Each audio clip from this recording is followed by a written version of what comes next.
Partial preparation para sa pagbubukas ng klase. Hello guys! Good morning! Hello everyone!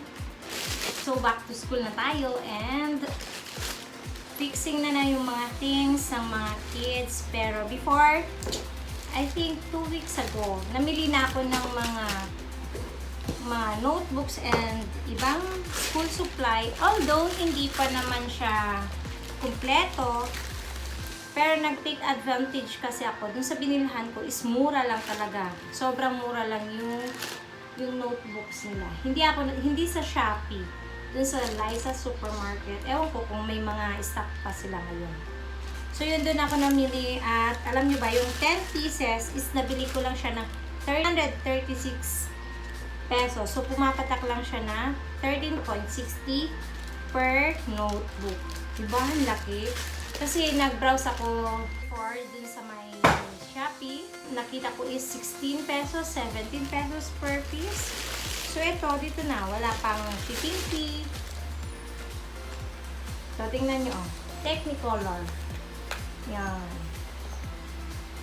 So yan, magko-cover kami ni ate. May nabili naman akong sticky cover dun sa Shopee.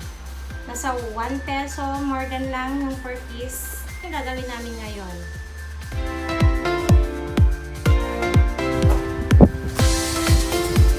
So, ito yung nabili kong self-adhesive book wrapping for notebook. Yan guys. 10 pieces. 10 pieces yata to. O, 10 sheets. Nasa 20 pesos ka yung bili ko. So, bumili ako ng dalawa for akin. Meron din ako mga individual folders. And ganyan, yung may divider na siya. Mas maganda talaga mamili pag mas maaga. Kasi minsan nagtataas na yung presyo lalo dun sa market or di kayo nagkakautusan. Ito guys, may individual envelope siya. And of course, may ano naman siya, may tali. This one, nagiging lock siya dito. Pero, isa-set pa dito. And then, nagiging lock siya dito. So, maganda din ito pang mga files. Kailangan ito natin, Jessica. So, tag-isa din sila yung pinili ko. Then, scissor. Tag-isa na silang scissor. Tag-isang ruler. Pencil. Maramihan na. Then, 1 pack of ballpen. Maramihan na. Since parehas naman silang ballpen na yung gagawin. Then, tag-isa-isang ganito. For now.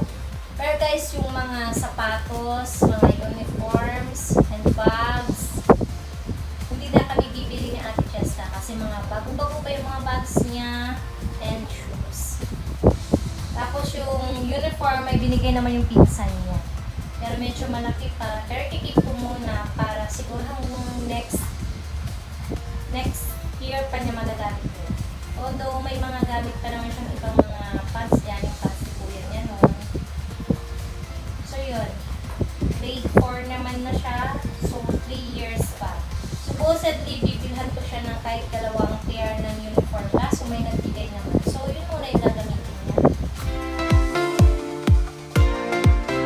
Partial pa nga lang tong mga gamit nila at yung mga ibang kulang nila ay in-order ko na rin sa Shopee. Anyway, yung mga basic needs nga lang pala nila talaga yung in-order ko. Hindi ko na rin sila binilhan ng mga bags. Ang advice ko nga sa kanila, habang pwede pang gamitin yung mga ibang gamit nila ay yun muna. Hanggat gumagana, yun muna yung mga dapat nilang i-utilize. Isa pa, hindi ko talaga sila binibilhan ng mamahaling mga gamit. Kailangan ma-practice nila yung ganitong gawain. Hindi yung dahil may pambili ay bili lang ng bili. Gusto kong matutunan nila yung maging masinop.